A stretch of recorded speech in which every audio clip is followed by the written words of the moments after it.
سورة الكافرون مكية. سورة الكافرون مكية. بسم الله الرحمن الرحيم. بسم الله الرحمن الرحيم. قل يا أيها الكافرون قل يا أيها الكافرون لا أعبد ما تعبدون لا أعبد ما تعبدون ولا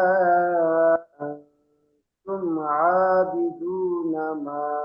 أعبد ولا أنتم عابدون ما أعبد ولا أنتم عابدون ما أعبد ولا أنتم عابدون أنتم এটা গণ্য হবে নুন সাকিনের পরে তা ইকফা গণ্য হবে أنتم آه. هم أنتم عابدون ما أعبد عابدون ما أعبد ولا أنا عابد ما عبدتم ولا أنا ولا أنا عابد ما ولا أنا عابد ما عبدتم عبدتم ولا أنتم عابدون ما أعبد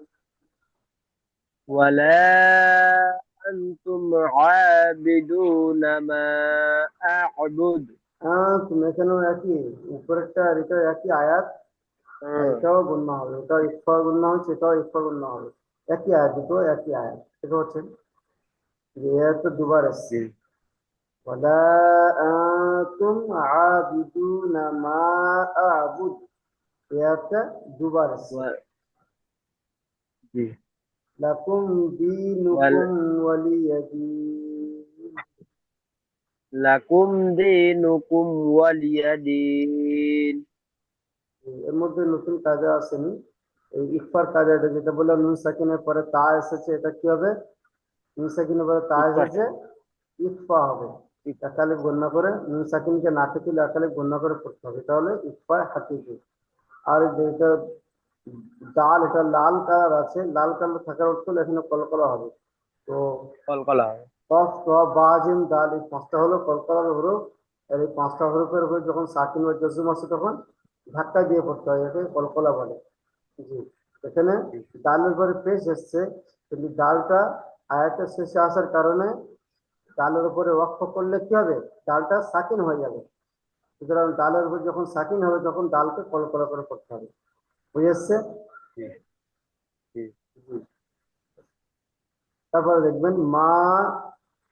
আবিদুম মা ওয়ালা আনা আবিদুম মা মাঝখানে একটা সবুজ কালার দেখা পাচ্ছেন গ্রিন কালার জি জি এটা হলো দালের উপরে দু পেশ এসছে দু পেশকে তানবিন বলে তানবিনের পরে মিম এসেছে তানবিনের পরে কি এসেছে মিম এসেছে তাহলে মিম মিমটা এসেছে হলো ইদগামে বা গণ্যের হরফ বা ইদগামে নাকিসের হরফ তাহলে এই ইকদমে নাফি তানবিনকে মিমের সঙ্গে মিলিয়ে একালে গণ্য করে পড়তে হবে তানবিনকে মিমের সঙ্গে মিলিয়ে একালে গণ্য করে পড়তে হবে একে কি বলে ইদগামে নাকিস ইকদমে ইদগামে নাফি নাকিস ঠিক নাফি আছে জি জি এরপরের সূরা নতুন কায়দা কিছু আসেনি একই কায়দা সব বুঝে এসছে একটা কায়দা কি জি এসছে নুনের উপরে তাসদিদ এসছে নুনের উপরে তাসদিদ এসছে তাজদিদ নুনের উপরে তাসদিদ এলে কি হবে গণনা করা ওয়াজিব নুন এবং মিম জি নুন এবং মিম এই দুটো অক্ষরের উপরে তাসদিদ দিলে গণনা করা ওয়াজিব সুতরাং এই নুনের উপরে চিন্তা করা তাসদিদ হয়েছে এসছে এখানে কি গণনা করতে হবে বাকি এই দুটো সূরা এ পর্যন্ত থাক আর জি কালকে তো ক্লাস হবে না ইনশাআল্লাহ রবিবার দিন আবার ক্লাস হবে ঠিক আছে জি রবিবার হবে শনিবার হবে না না শুক্রবার শনিবার দুদিন ছুটি থাকে